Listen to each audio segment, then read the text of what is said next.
Hi, welcome to my channel Management Accounting Made Easy. This is Cost Volume Profit Analysis Part 1. Here we are going to see the introduction to marginal costing. In the UK, we call it as marginal costing, but in the US, it's called as direct costing. And also another name for marginal costing is contribution approach. Under marginal costing, the variable costs are considered as the product cost and the fixed costs are considered as the period cost. So that means the fixed cost is considered as a period cost for that particular period. Marginal costing is mainly used for internal reporting. Now we are going to see the marginal costing formula, which we will come across quite often. So first we start from the sales revenue. From the sales revenue, we minus all the variable costs. We get the contribution, and from the contribution, we minus all the fixed costs, and we will arrive at the profit for the period. So I'll quickly repeat the formula.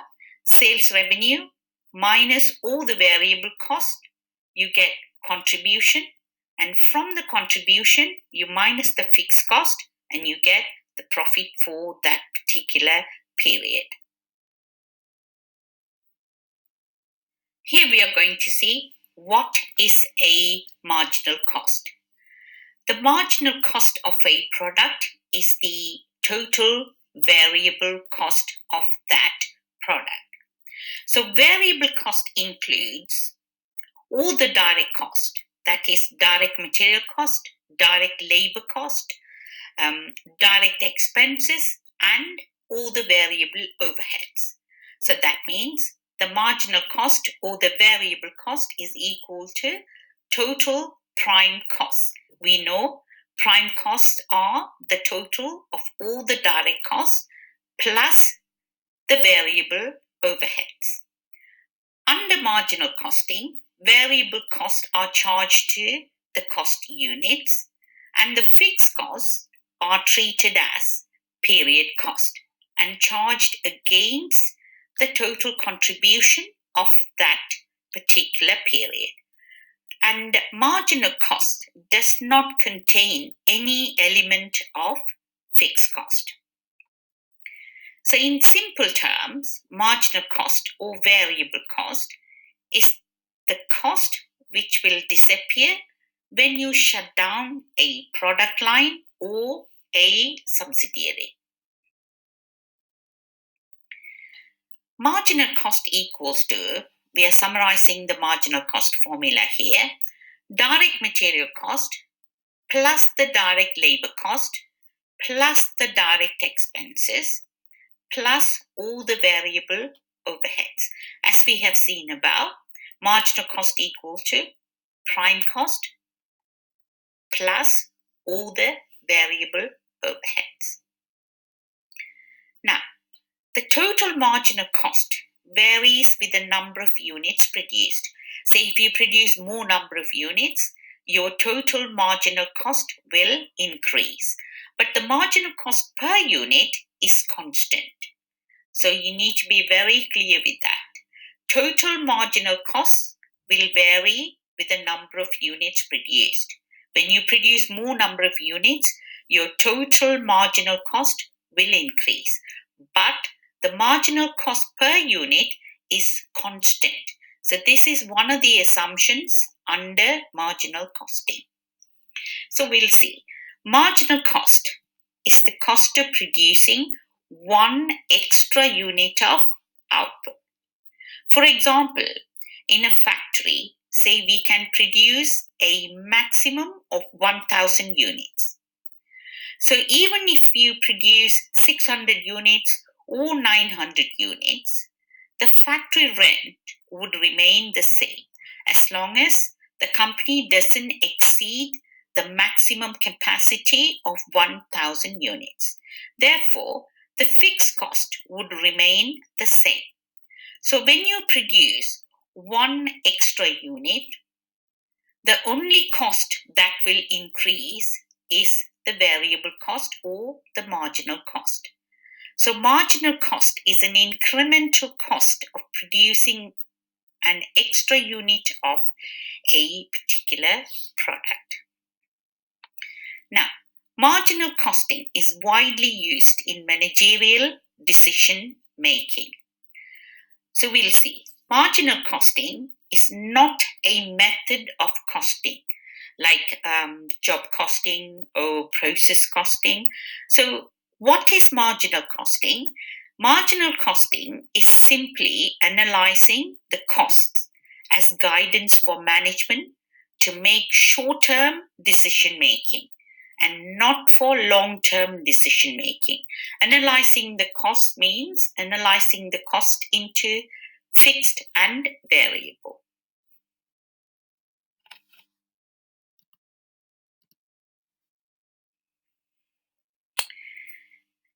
Marginal costing and short-term decision making. So here we're going to see some short-term decisions which companies make using marginal costing.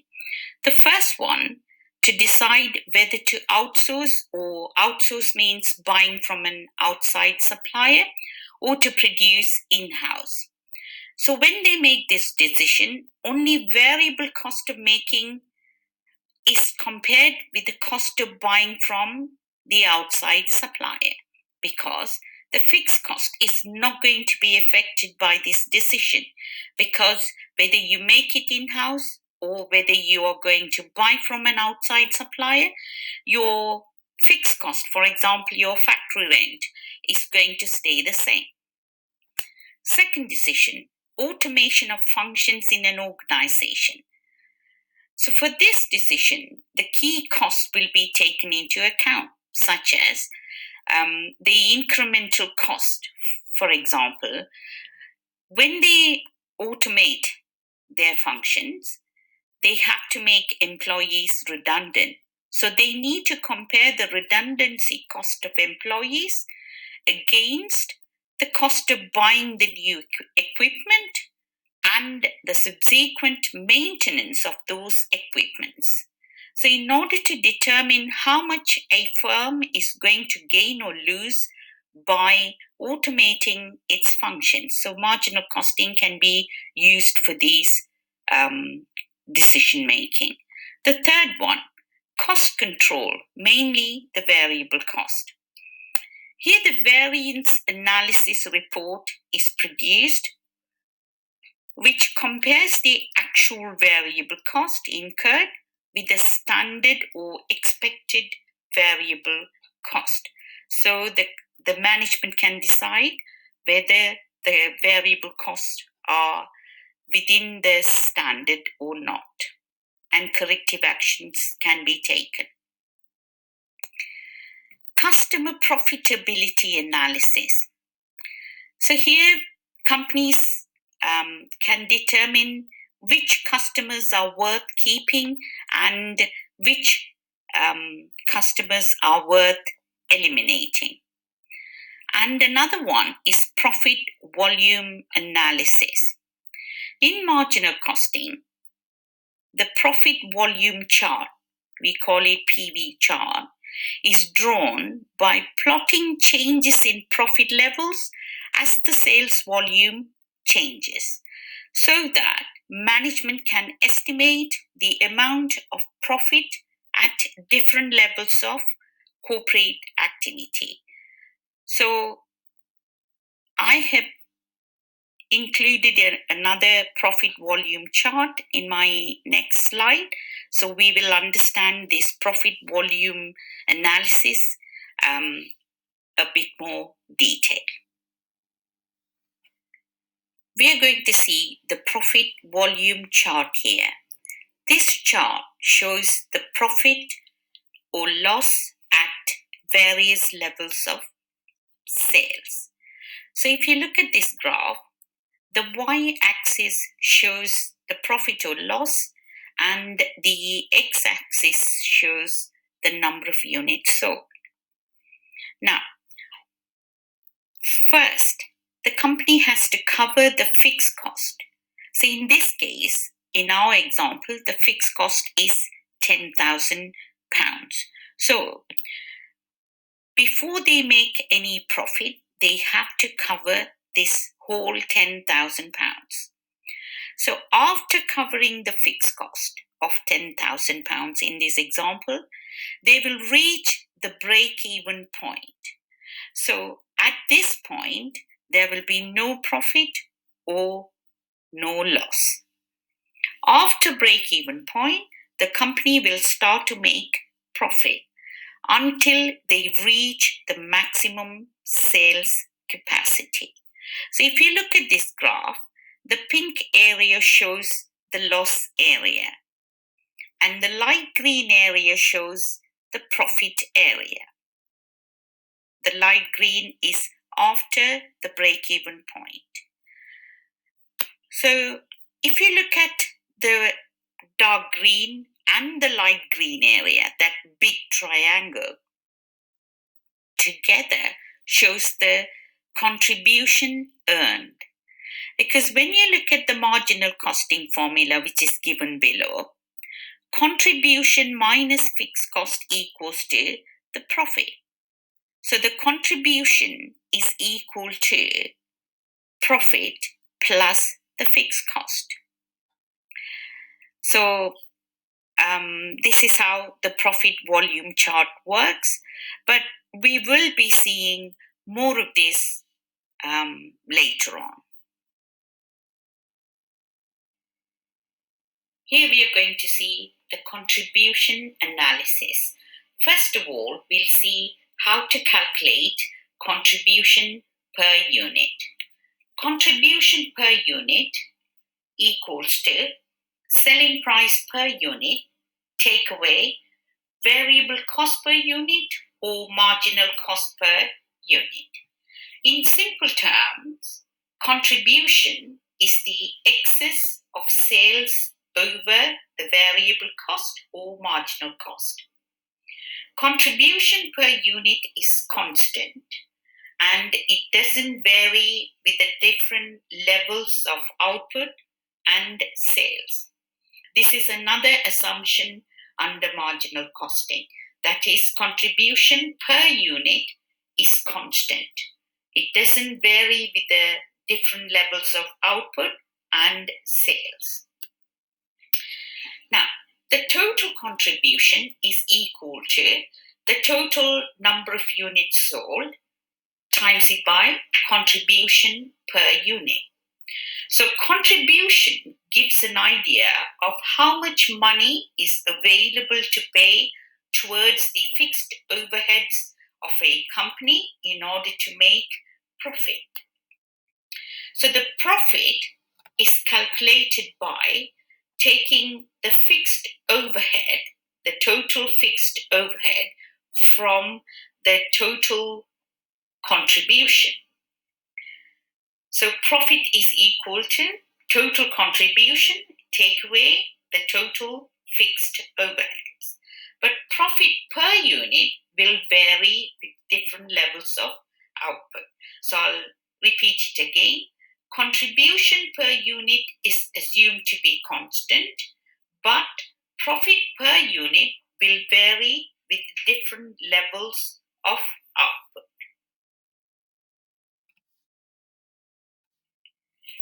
Here we are going to see the cost volume profit analysis, which is the CVP analysis or break-even analysis. Now, what is a CVP analysis, which is the cost volume profit analysis? Now, any business would want to know how quickly they can reach the break-even point. So we know at break-even point, companies make no profit, no loss, simply covering all the cost without making a profit or loss. So which means total revenue is equal to the total cost. This type of analysis is called the CVP or break-even analysis. Now, what are the uses of this CVP analysis? It will help identifying the break-even point of a business and also to determine how the changes in cost, both fixed cost and variable cost, sales volume and selling price affects the company's profit. With this information, companies can decide how many units they have to sell in order to reach a target profit. It is one of the most widely used tools in management accounting to help managers to make better decisions. Now we'll see the formula, the CVP formula. Profit equals to revenue minus the total cost. So the revenue minus fixed cost and variable cost. So that's the total cost. So I'll repeat the CVP formula. Profit equals to revenue minus the fixed cost minus the variable cost. Now, CVP analysis is an example of what-if analysis. So we'll see what is a what-if analysis. Businesses set budgets or targets on various assumptions. Referring to the above formula, the CVP analysis considers the impact on the budgeted profit when there is a change in the variables. For example, if there is a change in revenue, how the profit is going to be affected. Say, if the fixed cost increases, for example, how the profit is going to be affected. Or, for example, if the variable cost goes down, how the profit is going to be affected. So this is called what-if analysis. Now, see limitations of CVP analysis. Firstly, selling price per unit is assumed to be constant, which is not always the same. Also, there will be a problem in identifying fixed and variable costs.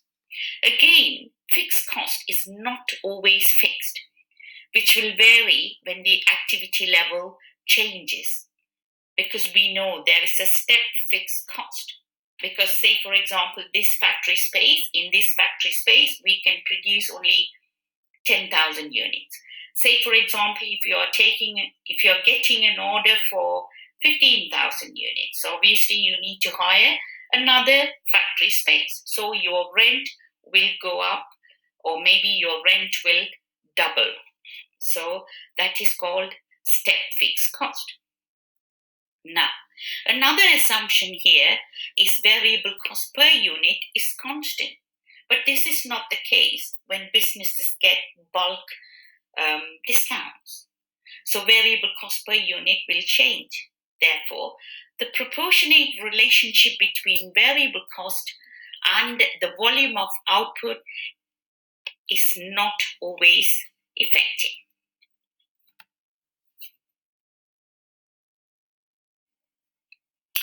We are going to see the main components of CVP analysis, but we are going to see an overview here, but we will be seeing all these components in greater detail in my next videos. The first component is the break-even point. We know at this point the total cost equals to total revenue. That means the company made no profit, no loss. The next one is margin of safety. This is the difference between the total number of units sold and the break-even point. This will tell us after the break-even point how many extra units the company was able to sell. The next ratio, the next component, is the contribution to sales ratio, CS ratio, or profit volume ratio, PV ratio. So this contribution to sales ratio is calculated either dividing contribution per unit by the selling price per unit, or dividing total contribution by the total sales times it by 100 in order to get the percentage. For example, if we have calculated the contribution to sales ratio as 20%, what does this mean? This will tell us if the sales is £1, then the contribution earned from that £1 of sale is 20p. That is 20% of £1. Therefore, it is a factor or percentage that determines how much contribution is earned from every extra pound or dollar sold. Also, this will help to determine the break-even point in money value. The formula for that is fixed cost divided by the contribution to sales ratio will give us the break-even point in money value. A high CS ratio would result in a high profit, provided there is no corresponding increase in fixed cost. The contribution to sales ratio could be increased by either maximizing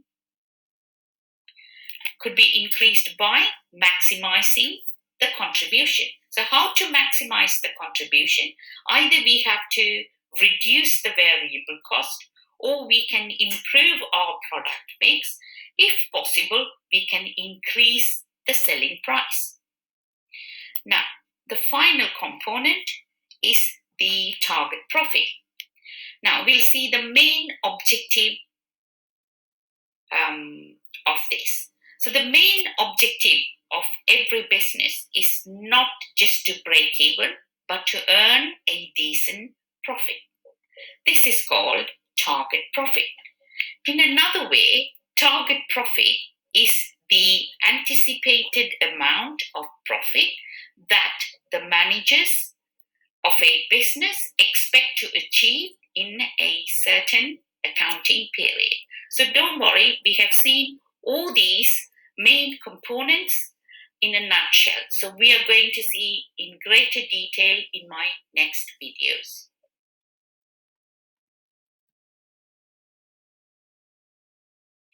We are going to see the advantages of marginal costing. The first one, it facilitates the cost control. As the total cost is separated into fixed and variable cost, management can control the variable cost effectively. Unlike absorption costing, here there is no under or over absorption of fixed overheads. So there will be no confusion about under-over absorption of fixed overhead, because the fixed cost is treated as a period cost. Now the next one, it helps the management in short-term decision making. I have discussed this one in detail in my previous slide of this video. The short-term decisions such as make or buy, automation decisions, customer profitability analysis. The next one is more realistic valuation of inventories are made, because the fixed overheads are excluded from the product cost. So there is more realistic valuation of inventories are made. Now, the next advantage is the determination of selling price. Separation of fixed cost and variable cost will be very helpful in determining the selling price of products and services. Assist in budget preparation, because they are separating the fixed cost from the variable cost. This will help managers preparing the budgets, especially the flexible budgets, because we know fixed costs never flex with the level of activity, but variable costs flex with the activity. So the classification of fixed cost and variable cost is helpful in preparing budgets. Easy to understand by the management. For example, break-even analysis presents the behavior of fixed cost, variable cost, sales, and contribution using graphs and charts. So the information is presented in a better way, which are better understood by the manager. So as we know, nothing is perfect. So marginal costing also has its own disadvantages. So we are going to see that. The first one is difficulty in separating the total cost into fixed cost and variable cost. We know there are semi-variable cost. So semi-variable cost means they have fixed element as well as the variable element. For example, our utility bills. For example, the telephone bill. The telephone bill has its fixed cost or standing charge that we need to pay whether you use the phone or no. And on top, you need to pay for the usage. So the usage cost is the variable cost. Same way, there are semi-fixed cost. Example, sales staff. They get a minimum salary, and on top, for the number of units they sell, they get commission. So these ones are ignored. The second disadvantage is under marginal costing, we assume the fixed cost remains constant, but this is not the case in the long run, because in the long run, all the costs are variable. Now, all the assumptions are unrealistic, as we have seen before. Selling price per unit, variable cost per unit, they are assumed to be constant, but which is not going to be constant throughout. For example, when you buy in bulk or when you sell in bulk, the selling price per unit or the variable cost per unit is not going to be constant. Now, the next one. Marginal costing includes only variable cost and exclude the fixed cost from the valuation of inventories, because under marginal costing, the inventories are valued at marginal cost. So the fixed costs are not included. This is an unreliable inventory valuation because fixed costs occupy major portions of the total cost of a capital intensive or manufacturing organizations. But marginal costs cover only variable costs. As such, it loses its significance in capital intensive industries. Also, say automation leads to increased fixed cost. So which makes the marginal costing system ineffective and dependable. Now, when there is a theft or fire, or then when companies claim insurance, the insurance claims will be unfavorable for the company as only marginal cost is covered. So inventories are undervalued. So the companies won't get the full insurance claims. Now, marginal costing is used for only short-term decision making. Now, when companies do marginal cost plus pricing, prices are understated because just variable costs are included, fixed costs are not covered. So this is not suitable in the long run. It will be hard to increase the prices in the future. And this marginal cost plus pricing ignores the current market prices. Now, elimination of fixed cost makes cost comparison of jobs difficult. Now, the accounting standard IAS 2 inventories is not followed when valuing the inventories because fixed costs are not included in the inventory valuation. So these are some of the disadvantages under marginal costing. Thank you for watching. If you like this video, please like, share and subscribe. I'll see you in part 2 of marginal costing with break-even point.